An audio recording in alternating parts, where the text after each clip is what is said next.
अभंग जो घेतलेला आहे हा अभंग वैराग्य राग रसिक देहू निवासी श्री संत तुकोबा राय एका आईचं महत्व सांगणारा, आई आपल्या लेकरावरती कसं प्रेम करते हा भाव या अभंगामधून तुकोबराय व्यतीत करताय। बसलेले सर्व माझ्या माता पित्यांनो, आज आपण एका आईच्या पुण्यस्मरणाच्या निमित्ताने इथे जमलेलो आहे। कैलासवासी रखमाबाई बाबूराव दसरे या मातेला आपल्यातून जाऊन आज वर्ष पूर्ण होत आहे आणि वर्ष श्राद्धाच्या निमित्ताने इथं मोठं दुःख या दसरे परिवाराला झालेलं आहे। आईच्या जाण्यानं, आई असताना आईचे जे वात्सल्य आहे, प्रेम आहे, या प्रेमापासून वात्सल्यापासून आज गेली 1 वर्ष झालं दसरे परिवार वंचित झालेला आहे आणि म्हणून आईच्या ऋणातून उतराई होण्यासाठी आपण पिंडदान करावं, वर्ष श्राद्ध करावं, पुण्यस्मरण करावं असा मनामध्ये मधुकर भाऊंच्या मनामध्ये भाव येऊन गेला। आज मोठ्या प्रमाणावरती वर्ष श्राद्ध पुण्यतिथी सोहळे केले जात नाही, पण शास्त्र असं सांगतं आपल्या या मानवी देहावरती काही जणांचे उपकार आहेत। पहिला उपकार आहे भगवंताचा, दुसरा उपकार आहे साधू संतांचा आणि तिसरा उपकार आहे तुमच्या आमच्या जन्म देणाऱ्या आई वडिलांचा। हे उपकार आपण आपल्यावरती जे आहे त्याच्यामधून आपली उतराई होण्यासाठी आपण काहीतरी त्यांचे देणे आहोत।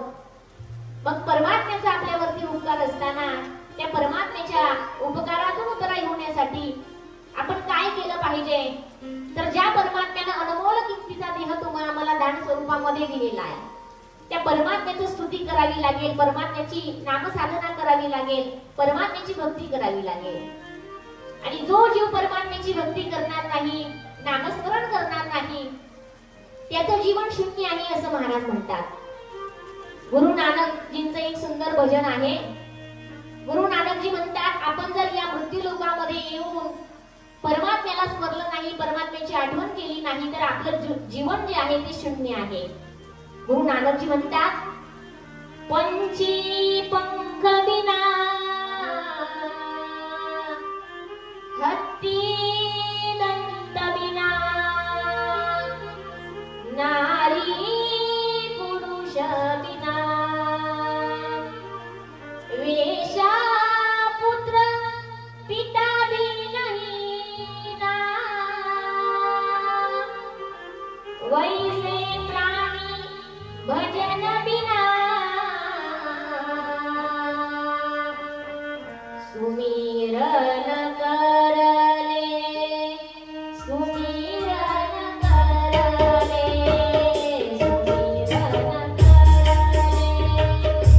सुमिरन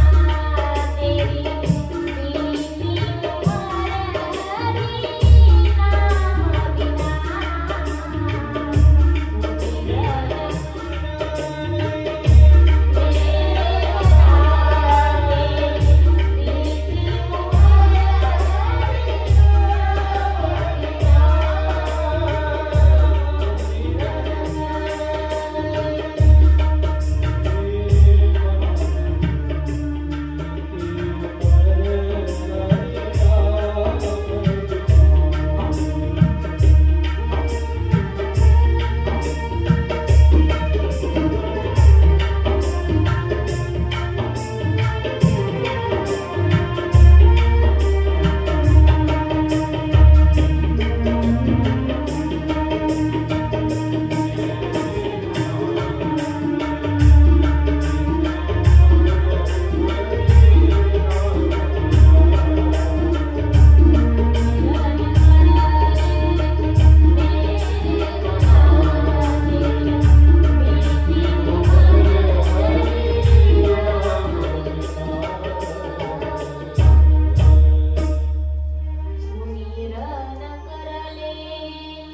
मेरे मुना तेरी प्रीति उमर हरि नाम भक्ती जीवनामध्ये नसेल तर माणसाचं जीवन शून्य आहे। पक्षाला पंख नाही, पक्षाचं जीवन शून्य आहे।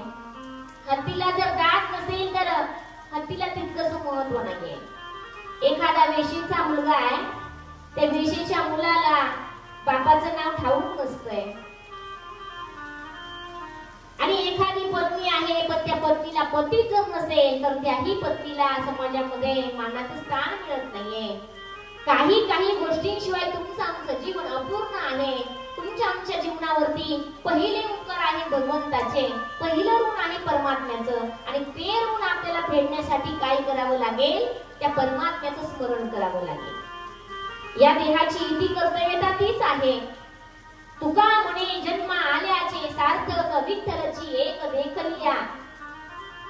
आज आईंना जाऊन वर्ष पूर्ण होत आहे.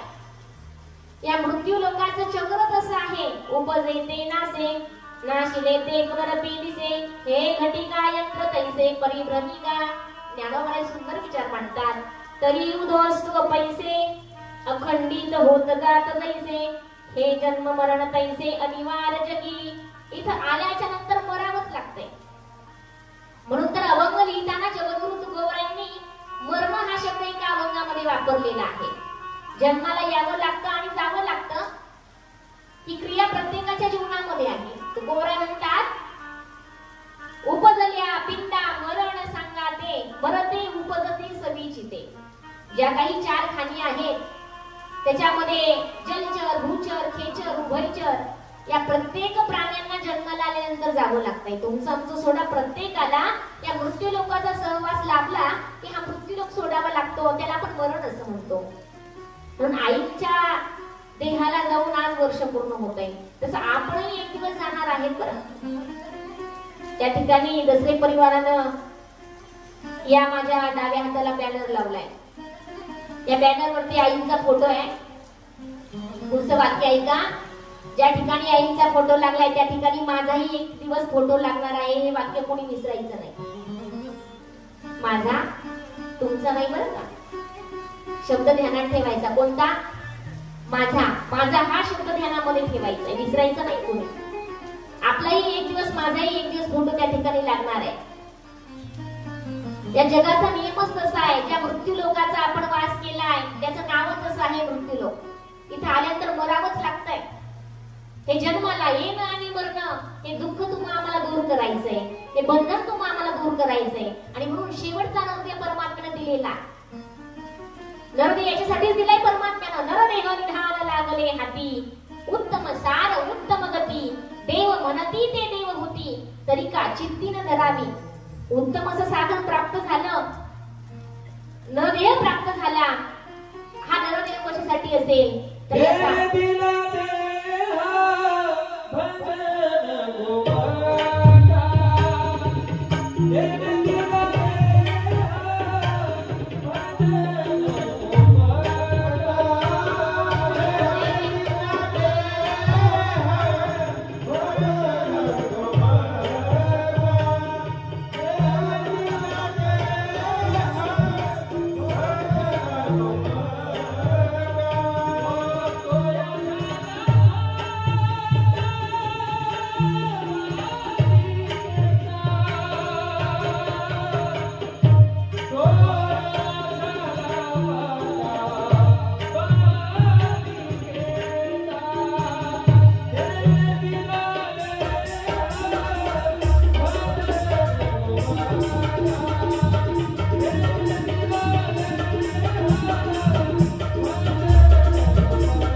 कशासाठी?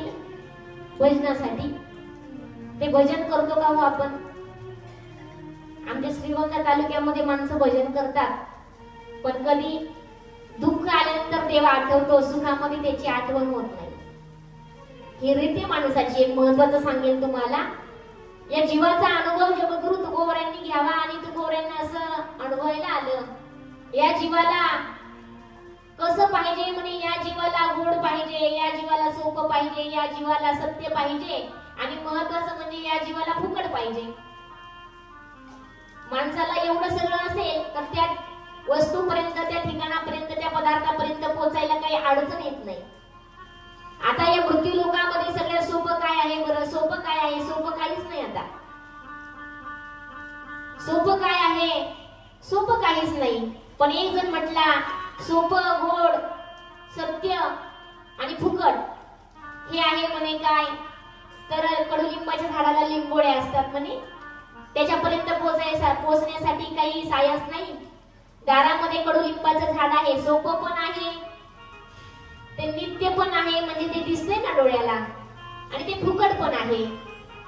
पण त्यातील दुसरा जो भाव सांगितला गोड, गोड आहे का?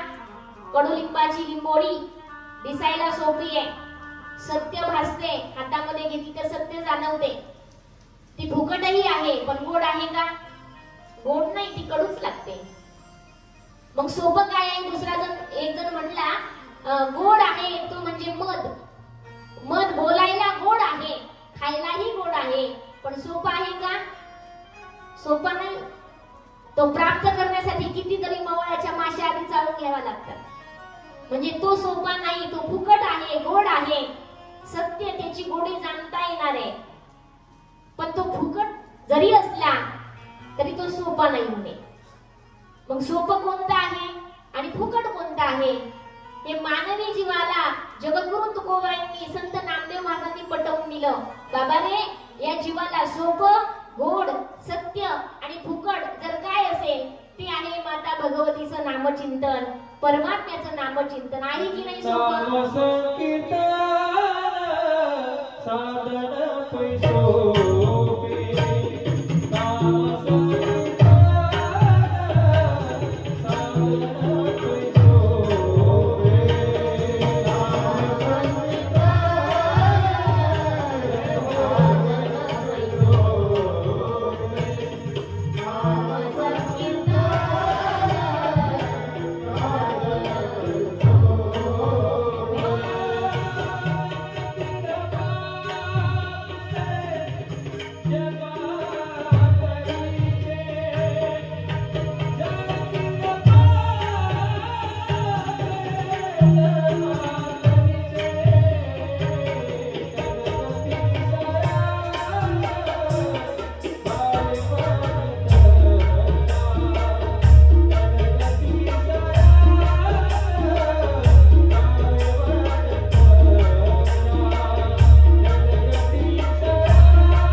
परमात्म्याचं नामचिंतन.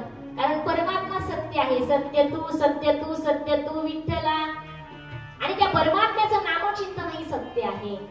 आणि महत्वाचं म्हणजे ते सोपं आहे आणि ते फुकट घेता येतं. या मनुष्य देहाला आलो ना, या मुखाने परमात्म्याचं नामचिंतन घेता येतं. आणि म्हणून तर देवाच्या ऋणामधून उतराई व्हायचंय आपल्याला.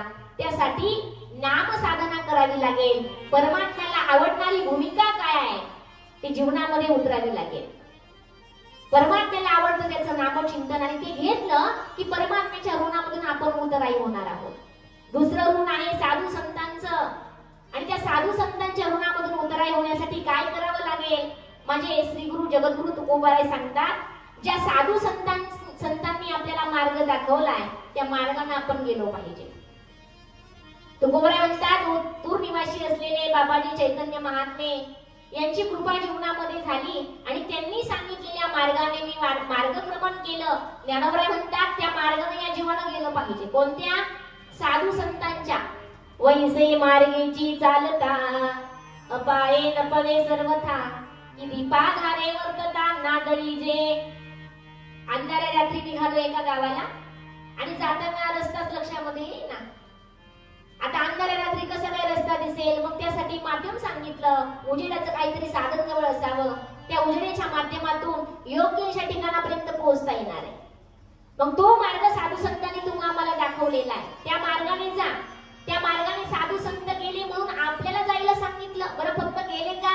नाही. ज्या मार्गाने साधू संत गेले तो मार्ग उजाळून काढला साधू संतांनी. उजाळावया आलो वाटा खरा खोटा निवाडा. म्हणून त्या मार्गाचं अवलोकन जीवनामध्ये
त्या मार्गानं माणसानं जरूर जावं. आणि म्हणून त्या मार्गाने गेलं तर साधूच्या ऋणामधून आपण उतराई होणार आहे. साधू संतांची संगती जीवनामध्ये केली तर आपण साधू संतांच्या ऋणामधून उतराई होणार आहे. दुसरा ऋण सांगितलेला आहे आई वडिलांचा. आई वडिलांच्या ऋणातून उतराई होण्यासाठी काय सांगितलं तर आई वडिलांची सेवा. 18व्या अध्यायामध्ये ज्ञानोबराय बोलून गेले, सकळ तीर्थाची धुरी जी एका माता पितरी ये सेवेची किर शरीरे लोन कीजे. सगळे तीर्थ करण्यापेक्षा आई वडिलांची सेवा माणसाने करावी. मग सेवा कोणती सांगितली? त्यांचे पाय दाबणे, त्यांची शरीराची सेवा करणे. शरीराची सेवा आई वडील कधी करून घेत नाही. बरं सेवा कोणती सांगितली? ते म्हणतील तसं जीवनामध्ये वागण्याचा प्रयत्न करणं, याला सेवा म्हटलेलं आहे. आणि आई वडील या प्रत्येक जीवाचं हित पाहत असतात आणि म्हणून आई वडिलांची भूमिका आपण ध्यानामध्ये घेतली पाहिजे. शास्त्रानं तुम्हाला एक दंड घालून दिलेला आहे. जिवंत असताना आई बोलतील, वडील जे बोलतील त्यांचं म्हणणं ऐकणं ही मोठी सेवा आहे. ते सांगतील त्या मार्गाने जाणं, तो विचार घेणं ही मोठी सेवा आहे. पण ते देहरूपानं गेल्याच्या नंतर एक मोठी सेवा, ते ऋण, त्या ऋणामधून उतराई व्हायचंय. मग ते कोणतं ऋण? ते मातृ ऋण, पितृ ऋण, म्हणजे त्याला आपण पिंडदान असं म्हणतो. आणि ते पिंडदान आई वडील गेल्याच्या नंतर या जीवानं करावं. म्हणून या ठिकाणी पिंडदान वर्षश्राद्धाचा कार्यक्रम आयोजित केलाय. शास्त्रानं दंडच दिलाय तसा. पिंड पदावरी दिला आपुली करी माझे झाले गया वर्जन फिटले पितरांचे ऋण. आणि म्हणून आई वडिलांचं ऋण, हे जे काही ऋण आहे त्याच्यामधून आपल्याला उतराई व्हायचंय. म्हणून या ठिकाणी वर्षश्राद्ध पुण्यस्मरणाचा कार्यक्रम आहे. पुण्यात्मक कामांच्या आठवणींना उजाळा देणं नाव पुण्यस्मरण. आणि म्हणून कैलासवासी रखमाबाई बाबुराव दसरे या आईंना देहरूपाने जाऊन आज वर्ष पूर्ण होत आहे. देहरूपी गाव प्राप्त झाला. मिळालेल्या देहरूपी गाव मृत्यूच्या निमित्तानं प्रत्येकाला सोडायचा आहे. देहाच्या गावा आलिया जन्म मृत्यूच्या सोहनिया ना म्हणो नये धनंजया जिया परी. हा देहरूपी गाव प्रत्येकाला सोडायचा आहे. पण सोडण्याच्या अगोदर तुम्हा मला हा मानवी देह दिलाय कशासाठी याचा विचार करायचा आहे. पहिला प्रश्न असा आहे, आपण कोण आहोत? सखाराम, तुकाराम, गंगूबाई, सखूबाई, द्रौपदीबाई हे आपलं नाव आहे. व्यवहारासाठी आई वडिलांनी ठेवलं. बरं आपण नेमकी कोण आहे? ज्ञानोबरायांना प्रश्न पडला, मी कोण आहे? हा प्रश्न घेऊन ज्ञानोबराय निवृत्तीनाथ महाराजांकडे जावेत आणि निवृत्तीनाथ महाराजांना ज्ञानोबांनी प्रश्न करावा, दादा मी कोण आहे? गुरुची कृपा झाली आणि ज्ञानोबा म्हणू लागले, आहे मी कोण हा करावा विचार, म्हणे ज्ञानेश्वर निवृत्तीचा, मी माझ्या निवृत्तीचा म्हणजे मी माझ्या श्री गुरूंचा आहे. आता हाच प्रश्न मी जर तुम्हाला केला, तुम्ही कोणाचे?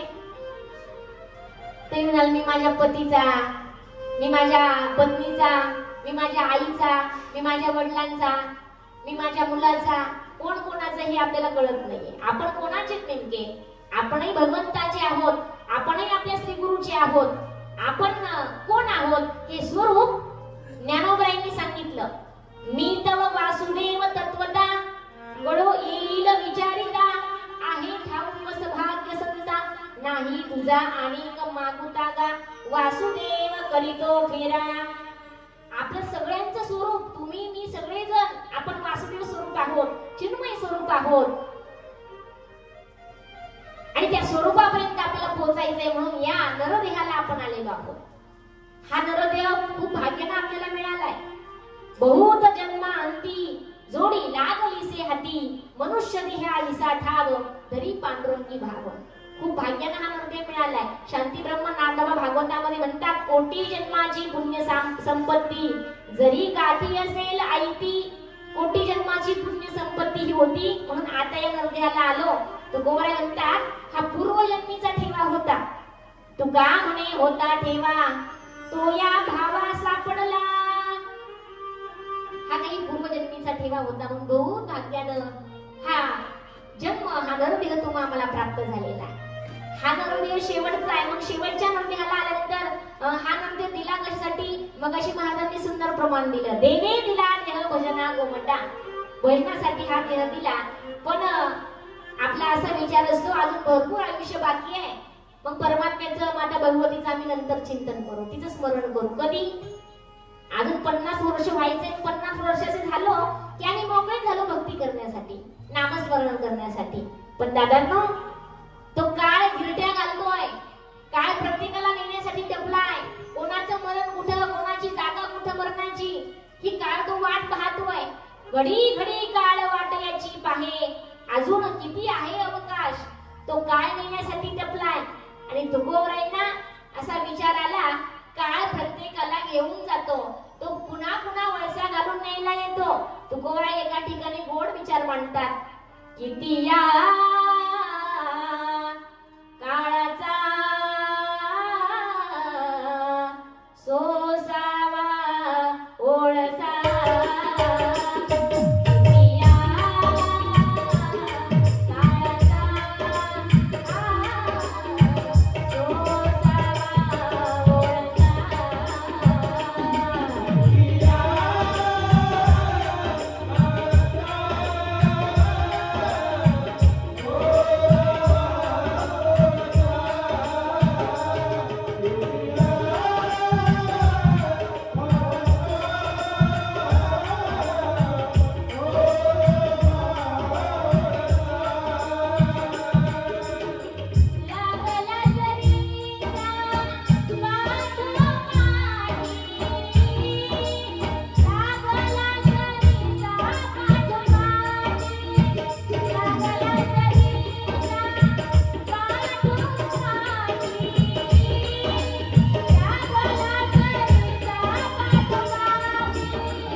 करायचंय.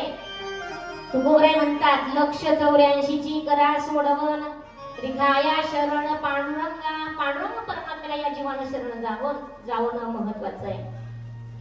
शरण आपण जातो कुटुंबातील व्यक्तींना, लोकांना, सदस्यांना, पण शरण आपण परमात्म्याला जावं. शरण जीवानं जीवाकडे शरण न जाता जीवानं शिवाला शरण जाणं. पवित्र असा काळ आहे, नवरात्रीचा हा पर्व काळ आहे आणि नवरात्रीच्या पर्व काळावरती आईनं देह ठेवलेला आहे.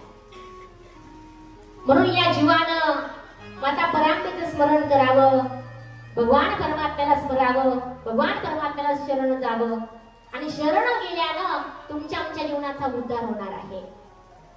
म्हणून महात्मे म्हणतात, संत म्हणतात, या जीवाला याच्यासाठीच या नरदेहाची उपाययोजना केलेली आहे. आत्यंतिक दुःखाची निवृत्ती आणि परमसुखाची प्राप्ती, त्या सुखापर्यंत आपल्याला पोहोचायचंय. म्हणून तो सन्मार्ग या मनुष्यानं ध्यानात घेणं महत्वाचं.